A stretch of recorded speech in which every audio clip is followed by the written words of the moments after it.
Morning बच्चों।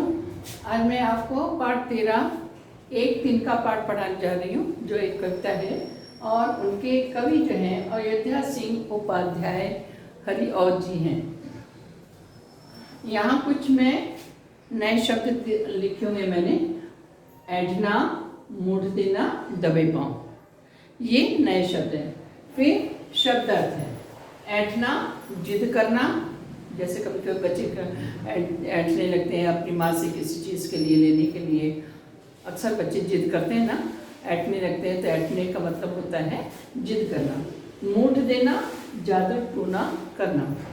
दबे पाँव आना, चुपचाप आना। दबे पाँव चुपचाप, झिझकना, संकोच करना। ढब से, ढंग से, ताने देना, व्यंग करना। अब इसमें जो है चित्र में एक चित्र बना हुआ है और उस चित्र के जो चित्र बना है उससे संबंधित प्रश्न है कि चित्र में क्या दिखाई दे रहा है। तो चित्र में एक बच्चा और एक स्त्री दिखाई दे रही है जो माँ बेटे हैं। माँ के हाथ में सूप एक प्रकार का छन्ना होता है, जिससे छानने पर उसमें से धूल उड़ जाती है। जिसको छानने से या उछालने से, जिसमें रख करके अनाज को, गेहूँ हो गया, चावल हो गया या और भी कोई अनाज हुआ, उसके द्वारा जब हम ऊपर उछालते हैं तो उसमें जो धूल रहती है वो उड़ जाती है और उसमें जो कंकड़ होते हैं, जो मिट्टी होती है, जो भी होता है बेकार की चीज़ें जो उसमें मिली होती है, मिट्टी वगैरह का, तो वो आगे आ जाती हैं, अनाज पीछे आ जाता है, साफ हो जाता है कहने का मतलब। तो जो बच्चे की माँ है वो हाथ में सूप लिए हुए और उसमें कुछ चावल के दाने हैं जिसको वो उसके द्वारा साफ कर रही है, उसमें जो धूल वगैरह है उसको हटा रही है। तो सूप माँ, चित्र में माँ सूप में चावल पछोड़ रही है। पछोड़ना मतलब छानना या साफ करना। उसमें से चावल का, उस चावल में तिनका होगा, उसमें से तिनका उड़कर, क्योंकि बच्चा जो है वो अपनी माँ के पास खड़ा है तो इसलिए, और उसके सामने ही उसके पास ही माँ जो है वो चावल को साफ कर रही है। हाँ, तो उसमें से एक तिनका उड़ करके बच्चे की आँख में चला जाता है। तो चित्र में माँ सूप में चावल पछोड़ रही है, उसमें से तिनका उड़कर उस लड़के की आँख में पड़ जाता है, जो आँख में चुभने लगता है बच्चे के, और बच्चा उसको निकालने के लिए आँख को मलने लगता है। लड़का क्या कर रहा है और क्यों? वो लड़का जो है वो आँख में तिनका चला गया है, इसलिए वो निकालने के लिए आँख को मल रहा है। माँ सूप में चावल पछोड़ने के कारण एक तिनका उस लड़के की आँख में गिर जाता है, तो लड़का उसे निकालने की कोशिश कर रहा है, मल करके, आँख को मल करके निकालने की कोशिश कर रहा है। आँखों में तिनका गिरने पर क्या होता है?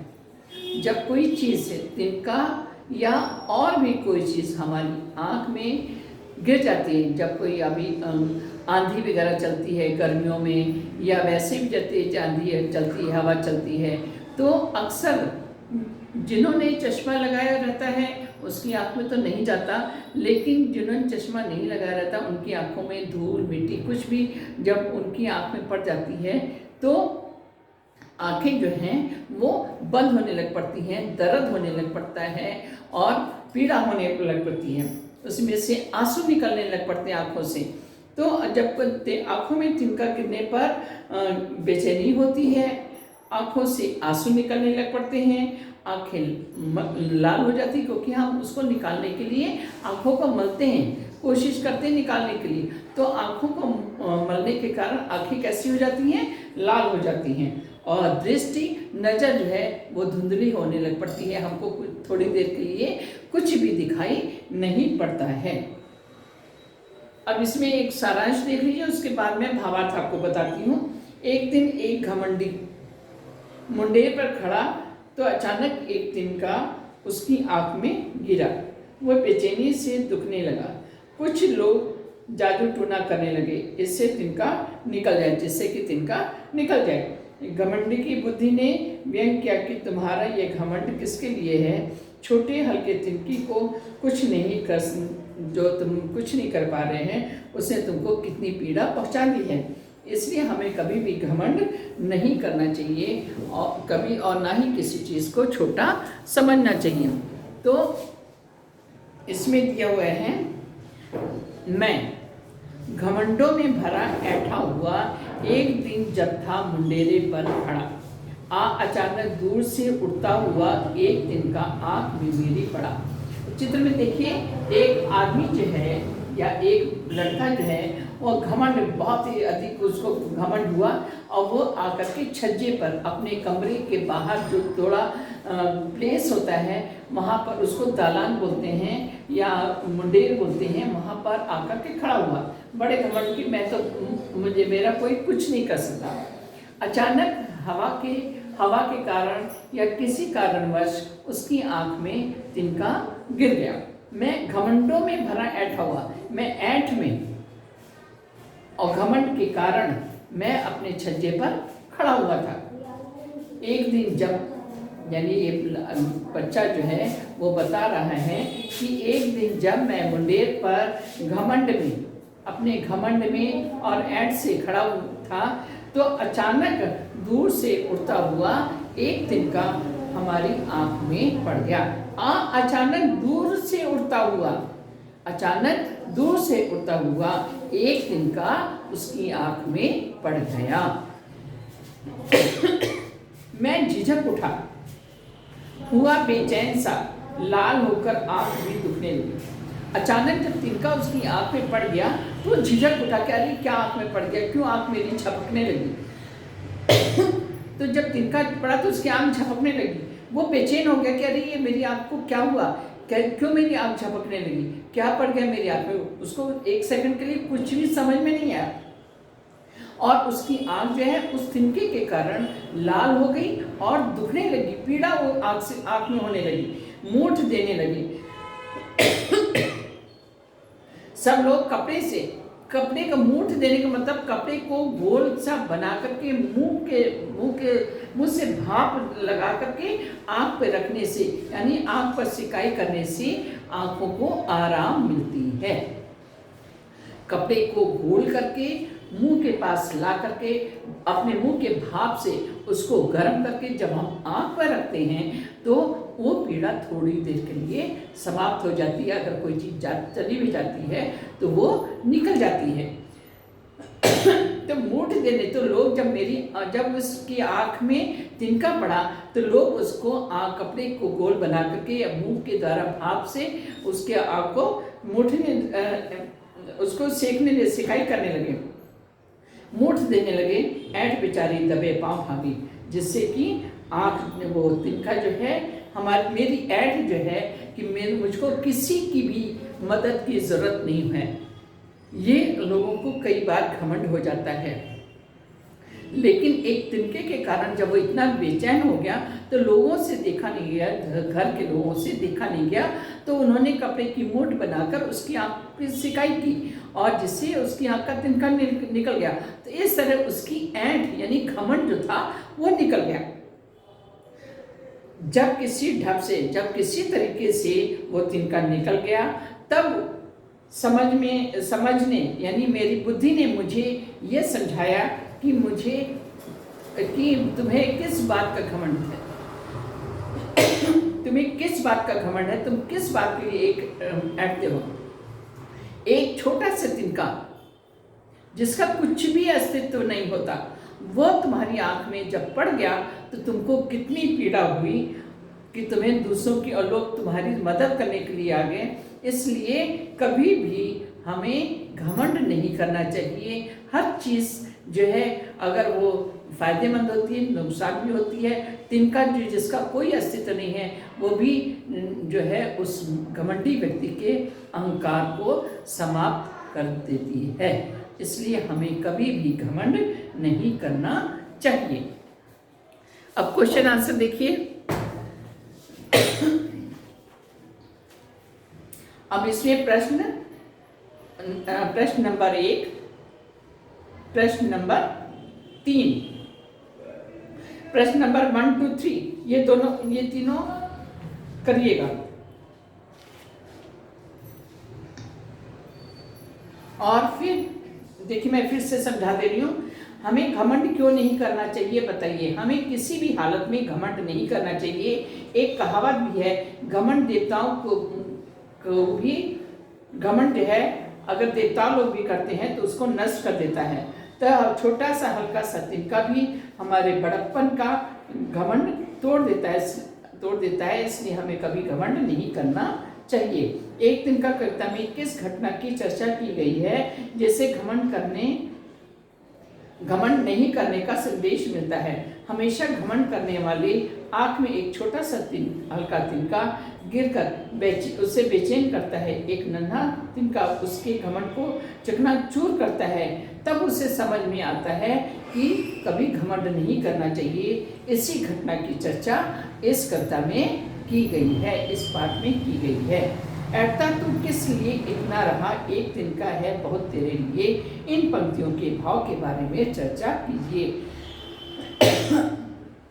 घमंड करने वाले से उसकी बुद्धि कहती है, उसकी सोच कहती है कि तुम इतना घमंड क्यों करते हो। एक छोटा सा हल्का सा तिनका जिसका तुम कुछ नहीं कर सकते, उसने तुमको कितनी पीड़ा दी, उसे तुम्हारा घमंड तोड़ दिया, लेकिन तुम उसका कुछ नहीं कर सकते। ये कथन ठीक ही है। हर वस्तु का अपना अपना महत्व होता है। अपने बड़प्पन का घमंड नहीं करना चाहिए। कहावत भी कि घमंड देवताओं को भी नष्ट कर देता है। तेलुगु के कबीर वेमना भी कहते हैं कि जूते में छोटा सा पत्थर, आंखों में छोटा सा तिनका बहुत ही कष्टदायी होता है, इंसान को बेचैन कर देता है। नीचे दी गई कविताओं की पंक्तियों को सामान्य वाक्य में बदलिए। एक दिन, जैसे एक तिनका आंख में मेरी पड़ा, मेरी आंख में एक तिनका पड़ा। मूठ देने लोग कपड़े से लगे, लोग कपड़े की मूठ देने लगे। ऐसे नीचे सेंटेंस दिए हैं, उसको साधारण वाक्य में पुनः लिखना है, दोबारा लिखना है। जैसे एक दिन जब था मुंडेर पर खड़ा, यानी एक दिन जब मुंडेर पर खड़ा था। लाल होकर आंख में दुखने लगी, आंख लाल होकर दुखने लगी। ऐंठ बेचारी दबे पांव भागी, बेचारी ऐंठ दबे पांव भागी। जब किसी ढप से निकला तिनका गया, जब तिनका किसी ढप से निकल गया। आंख में तिनका पड़ने के बाद घमंडी की क्या दशा हुई। आंख में तिनका पड़ने के बाद घमंडी बेचैन हो उठा, उसकी आंखें लाल हो गई, उसकी आंखों से आंसू बहने लगे और लोग उसकी मदद के लिए मूठ बनाकर उसकी मदद करने लगे। लोग कपड़े की मूठ देने लगे। तो इसमें फर्स्ट थर्ड ये करिएगा, उसके बाद भावार्थ लिखिएगा। लिखिए में पहला वाला, एक दिन का कविता में घमंडी को उसके समझ ने चेतावनी दी। ऐसा तू किस लिए इतना रहा, यानी इसका भाव लिखना है। आप लिखिएगा खाली निम्न पंक्तियों का भाव लिखिए। तो यहाँ ऐसा तू है से लेकर के घनेरी होए ये दिया हुआ है, इसका भावार्थ लिखना है। इस कविता का संदेश का कभी घमंड नहीं करना चाहिए। छोटा हल्का तिनका भी उड़कर आंख में गिरकर उसके बड़प्पन का घमंड तोड़ देता है। घमंड देवताओं को भी नष्ट कर देता है। विफलता, अशांति, असहजता आदि की जड़ है घमंड। इससे हमें कभी भी नहीं आने देना चाहिए, इसको दूर कर देना चाहिए, दूर रखना चाहिए। नीचे शब्द भंडार देखिए।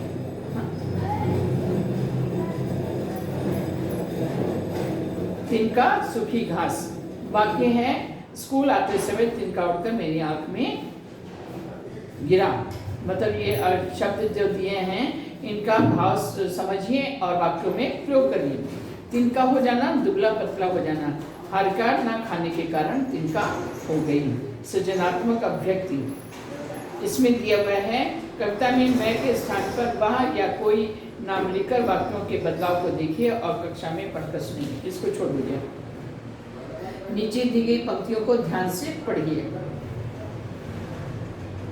इसको भी छोड़ दीजिए। प्रशंसा में देखिए, मैंने आपको फर्स्ट और थर्ड क्वेश्चन कहा है। उसके बाद प्रशंसा में पेज नंबर 102 में आदमी को घमंड नहीं करना चाहिए, घमंड से क्या नुकसान होता है, घमंड को दूर करने के लिए हमें क्या करना चाहिए, ये एक क्वेश्चन कर लीजिएगा। यानी 3 क्वेश्चन के आंसर आपने लिखने हैं। तो इसका आंसर है, एक कहावत है, घमंड देवताओं को भी नष्ट कर देता है। घमंड से हमारे मन और तन अस्वस्थ होते हैं, पर जो आपसी संबंध होते हैं, पारस्परिक संबंध टूट जाते हैं, काम विफल हो जाते हैं और कभी कभी झगड़े भी पैदा हो जाते हैं।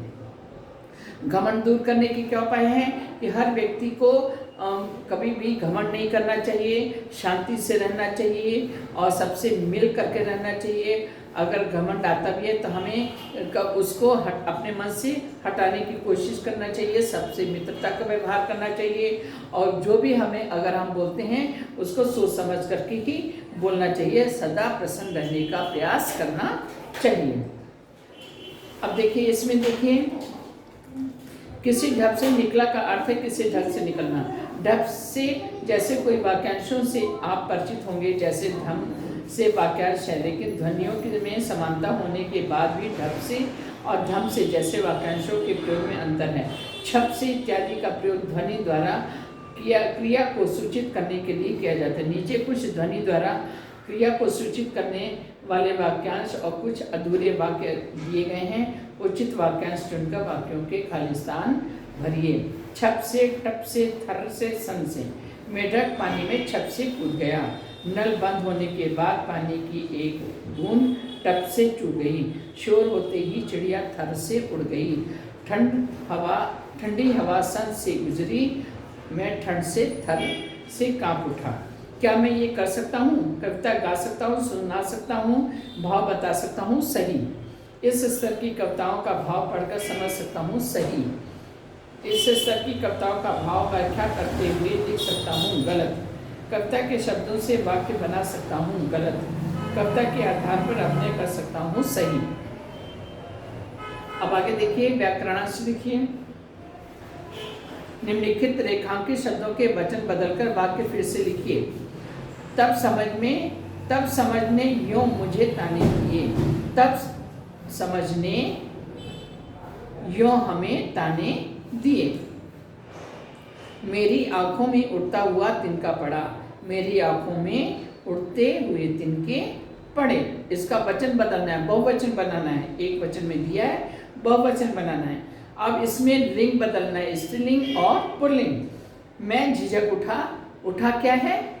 इस वाक्य ये क्या बताता है? ये पुल्लिंग वाक्य है। हाँ, तो इसको स्त्रीलिंग में बदलना है। मैं झिझक उठी। तू किस लिए इतना ऐंठता रहा? ये भी पुल्लिंग वाक्य है। तू किस लिए इतनी ऐंठती रही? विलोम शब्द दिए, दिन, रात, जब, तक, इतना, उतना, दूर, नज़दीक या पास।